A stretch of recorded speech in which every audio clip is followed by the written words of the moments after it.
Magandang araw po.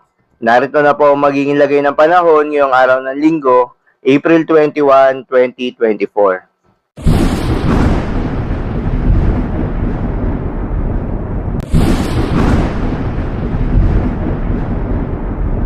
Sa kasalukuyan at ayon sa PAGASA, may low pressure area muli na binabantayan sa labas ng ating Philippine Area of Responsibility at huli itong namataan sa layong 575 kilometers southeast ng General Santos City.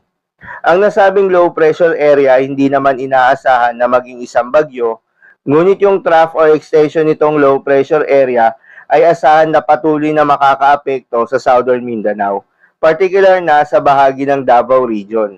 Kaya asahan na mga kalat-kalat na mga pagulan at pagkidlat-pagkulog.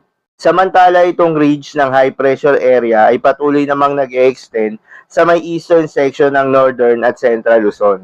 Kaya naman asahan ng maliwalas na panahon dahil sa maninipis na kaulapan na dala nito na mababa rin yung tsansa ng mga pag-ulan sa specific na mga lugar na apektado nitong ridge ng high pressure area.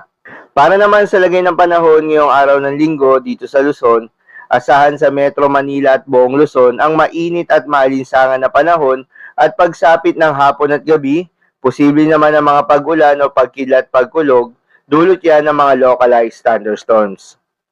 Para naman sa Visayas at Mindanao, asahan sa buong Kabisayaan ng bahagyang maulap hanggang sa maulap na kalangitan, pero sa hapon at gabi, mataas ang tsansa ng mga pulupulong panandaliang pagbuhos ng mga pagulan, dala rin yan ng mga localized thunderstorms.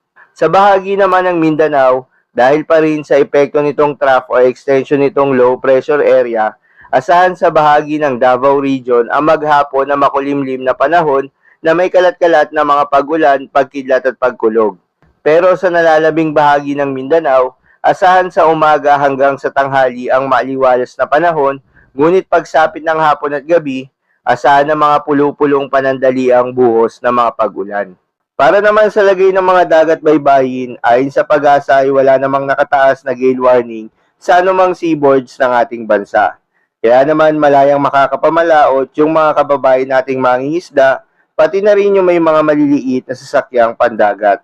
Iba yung pag-iingat pa rin sa mga kababayan nating maglalayag dahil kung meron tayong offshore thunderstorms activity, ito yung mga pag-ulan sa ating mga dagat baybayin. Asahan natin ang posibleng paglakas ng hangin at kaakibat nito ang posibleng pagtaas ng mga alon. So yun lamang po para sa lagay ng panahon ngayong araw ng Linggo. Keep safe everyone.